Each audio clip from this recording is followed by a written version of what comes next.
Hai, so untuk book review spoiler kali ini aku bakal ngebahas tentang Court of Thorns and Roses by Sarah J. Maas. So, jadi buku ini buku pertama dari trilogi by Sarah J. Maas. So, ya, langsung aja untuk reviewnya. Oke, pertama-tama aku bakalan ngebahas tentang world buildingnya. Jadi world building di sini, jadi dunia tuh kayak dipisah jadi antara para peri dan manusia biasa. Nah, jadi untuk memisahkan dunia peri dan dunia manusia biasa itu tuh ada kayak tembok gitu antara dunia-dunia peri sama dunia manusia biasa gitu ya. Dan sebenarnya ini ada 3 pulau. Pertama pulau dari kerajaan Hybern, terus kedua tentang bukan ini sih ya, bukan pulau sih ya, kalau kita bilang kayak benua gitu. Jadi di sini kerajaan Hybern, di sini dunia Fana, jadi dipisah sama tembok pelindung. Terus di sini juga kerajaan peri juga, terus di sini juga ada kerajaan dari negeri Fana juga yang dipisahkan sama tembok pelindung. Jadi tembok pelindung tuh kayak mantra gitu, jadi melindungi atau memisahkan antara dunia peri dan dunia manusia. Nah, aku juga bakal jelasin kenapa sih ada berdirinya tembok ini. Nah, jadi dulu, zaman dulu banget, berapa ratus tahun itu tuh kayak manusia tuh dijadiin budak sama para peri, para makhluk-makhluk peri gitu. Nah, jadi kayak tembok pelindung ini karena adanya pembebasan perbudakan itu, makanya terus ada kayak perjanjian antara para ratu-ratu peri sama tuan-tuan agung dari berbagai macam negeri. Peri itu tuh kayak bikin kayak perjanjian gitu untuk pembebasan perbudakan, dan akhirnya berdirilah tembok-tembok itu kayak gitu.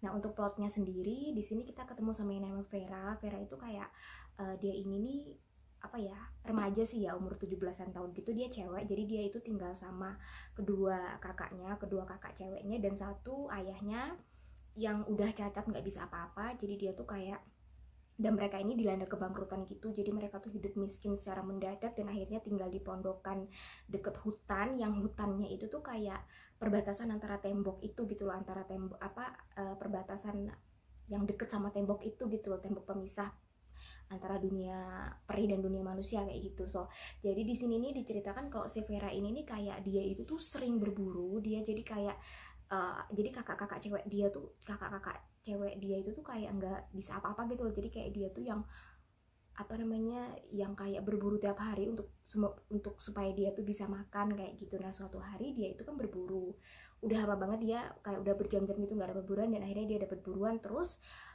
ngeliat rusa kayak gitu. Dan ternyata yang ngincer rusa itu bukan cuma dia, tapi ada satu serigala, dan akhirnya dia membunuh rusa itu dan juga membunuh serigala itu kayak gitu. Nah, akhirnya setelah udah lama-lama, akhirnya ternyata serigala itu adalah termasuk makhluk dari dunia peri atau makhluk peri. Dan akhirnya dia yang kayak apa ya, jadi kayak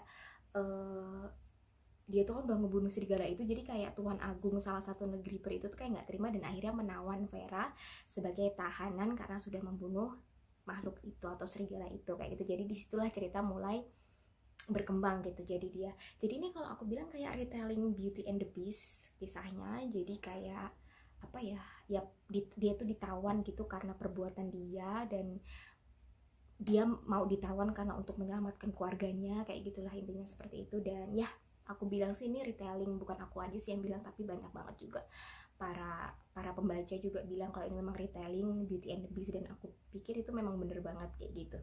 Nah, untuk karakter sendiri kita ketemu Vera, terus ada Tuan Agung dari negeri musim semi yaitu Tamlin, terus ada juga apa, tangan kanannya si Lucien itu termasuk peri kayak gitu. Terus kakak-kakaknya si Vera, si Alien sama si siapa, Nesta kayak gitu karakter-karakternya.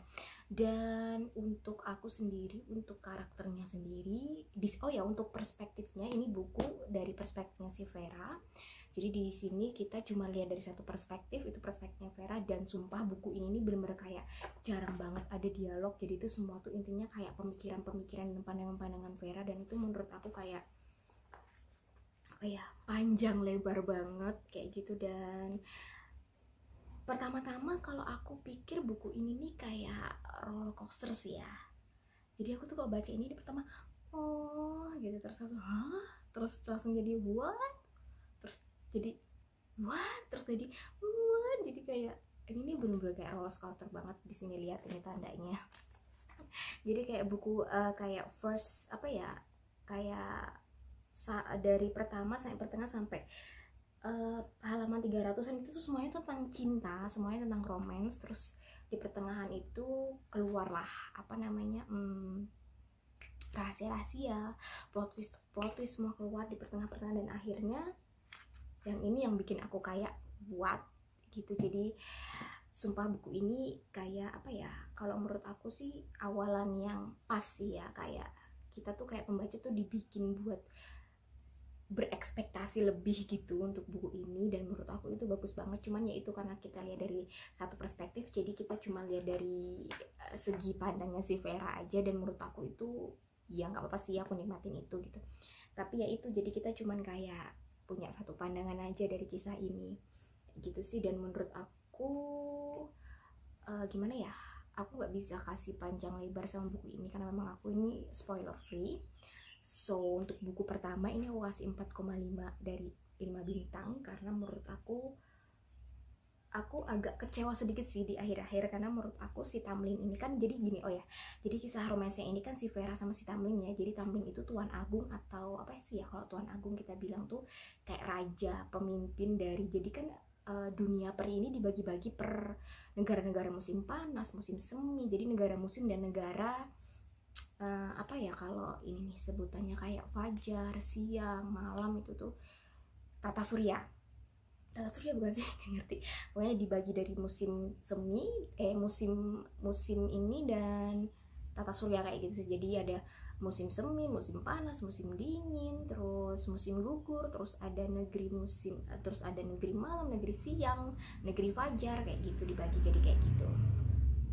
So, jadi rumah dia ini berbatasan langsung sama negeri musim semi, makanya sih serigala itu termasuk makhluk dari negeri musim semi, dan yang minta dia untuk bertanggung jawab atas kematian serigala itu yaitu si Tuan Agung negeri musim semi, yaitu si Tamlin kayak gitu. Jadi aku nih kayak balik lagi ke plot utama, tapi nggak apa-apa gitu. Jadi romansnya antara dua mereka itu, si Tamlin sama si Vera. Terus ya, dan di pertengahan dia tahu, jadi tuh dia tinggal di situ tuh pertama pengen banget pulang, pengen banget balik lagi ke rumah, tapi akhirnya di tengah-tengah dia tahu rahasia semuanya, semua rahasia dari apa namanya, para peri, terus semua dari apa sih, dan ternyata rahasia itu tuh kayak juga mengancam negeri manusia kayak gitu. Jadi kayak gitu aku jadi kayak ngasih tahu ya, tapi nggak, itu cuman kayak garis besar aja, dan disitulah muncullah masalah, dan ya disitulah semua mengalir ceritanya kayak gitu. Terus aku untuk karakternya sih, aku aku suka banget sama Vera. Di sini Vera dibikin kayak strong woman, walaupun pertamanya dia kayak apa ya, bener-bener kayak dia tuh memang strong woman, tapi dia tuh gimana ya, segala sesuatu yang dia putuskan tuh kayak apa sih, terlalu cepat gitu menurut aku. Jadi dia memang melindungi, dia tuh memang pertama-tama dia ini dibilangin kalau dia ini kayak banyak banget apa ya, banyak banget pertimbangan dalam mengambil keputusan, apalagi menyangkut sama keluarganya. Tapi begitu dia ke negeri peri itu tuh kayak segala sesuatunya tuh dia tuh kayak apa ya, berpikirnya tuh tanpa pertimbangan kayak gitu. Jadi dia banyak ngelakuin hal-hal sebenarnya bukan hal bodoh sih, tapi karena memang dia punya prinsip hidup gitu, makanya dia lakuin itu. Aku suka banget karakter dia strong banget, dan dia membuktikan kalau manusia itu nggak bisa diremehkan. Di sini juga dia buktikan itu, dan bikin semua negeri peri itu kayak terkejut di luar ekspektasi. Memang aku bener-bener kayak jadi seperti ini akhirnya, dan itu tuh bener kayak ya itu tadi, roller coaster banget. Dan di akhirnya juga karena ini buku pertama, jadi bener-bener kayak aku rasa ini kayak bener-bener ngegiring kita ke buku kedua yang bikin bener-bener penasaran banget. So aku kasih ini 4,5 karena emang aku sedikit agak kecewa di akhir-akhir. Aku lebih kecewa ke apa ya, aku gak bisa kasih tahu nggak ya, pokoknya yang jelas aku nggak di akhir-akhir banget sih, bukan di eksekusinya, tapi kayak di pertengahan terakhir di puncak kisah ini aku memang sedikit kecewa, terutama sama si Tamlin. So aku bener-bener kayak for some reason aku tuh jadi pertama-tama aku kayak apa ya, seneng banget sama dia, aku kayak prince charming banget, dia cool kayak itu. Tapi pas sudah pertengahan akhir dan udah memuncaknya masalah itu tuh, dia tuh jadi kayak jadi kayak I hate him so much, jadi kayak gitu terus. Dan itu bikin aku kecewa, dan kenapa author bikin karakter dia jadi seperti itu aku nggak tahu, pasti nanti bakalan kejawab di buku kedua. So ya, Itu tadi kayak review aku dari buku pertama dari A Court of Thorns and Roses Trilogy. So, aku kasih 4,5 dari 5 bintang, dan overall aku ya mixed feeling ya sama buku ini. Seperti yang kalian tahu, kalau dari segala review aku tentang trilogi atau series buku, pasti buku pertama aku kayak mixed feeling karena memang kayak pembuka, jadi ya gitu deh. So ya itu tadi, dan aku berencana bikin buku kedua sama buku ketiga dari trilogi ini. Aku bikin kayak vlog reading vlog kayak gitu, karena aku bener-bener belakangnya kayak nikmatin banget nonton reading vlog gitu, para youtuber gitu, dan aku pengen bikin banget. So tunggu aja untuk reading vlog dari buku 2 dan 3. Dan ya, kalau aku bilang rekomendasiin nggak buku ini, aku rekomendasiin banget, apalagi kalian pecinta sihir-sihir, pecinta peri, pecinta apa ya, makhluk-makhluk gaib, makhluk-makhluk di luar pikiran kita. Aku rekomendasiin ini karena ini benar-benar kayak fantasi yang isinya menurut aku bagus banget. Oh ya, dan satu lagi hal yang minus di buku ini itu di petanya. Karena menurut aku petanya ini kurang lengkap banget. Jadi kadang ada tempat yang dimana disebutin di buku ini, tapi di peta ini nggak ada, sampai aku tuh cari di mana itu posisinya di mana. Karena di sini petanya cuma dikasih tahu nama-nama lebih ke negeri musim semi, negeri musim panas, negeri musim gugur. Jadi benar-benar kayak detail dari setiap negeri itu nggak ada. Makanya aku kayak bingung banget ini di mana lokasinya. Jadi menurut aku ini kurang lengkap banget petanya. Minusnya itu aja sih, sama ya gimana si author menjatuhkan karakter Tamlin. Buat aku sih itu kayak bukan menjatuhkan sih, buat aku tuh kayak buat dia tuh bisa lebih dari ini, kayak gitu sih menurut aku. So ya, aku rekomendasi ini buat kalian. Dan buat kalian yang udah baca ini, please kasih opini kalian di komen, mungkin yang udah baca, supaya aku juga bisa tahu gimana opini kalian. So ya, next, sekali lagi tunggu aja untuk reading vlog buku 1 dan buku 2 dan 3. Mungkin aku akan upload setelah aku upload ini tentunya. So ya, sekian dulu untuk review buku kali ini. Semoga kalian suka, dan aku benar-benar kayak rekomendasiin banget. Oh ya, ini kayak pembatas bukunya. Saya aku rekomendasiin buat kalian, dan ya, have a nice day and bye bye, see you next time.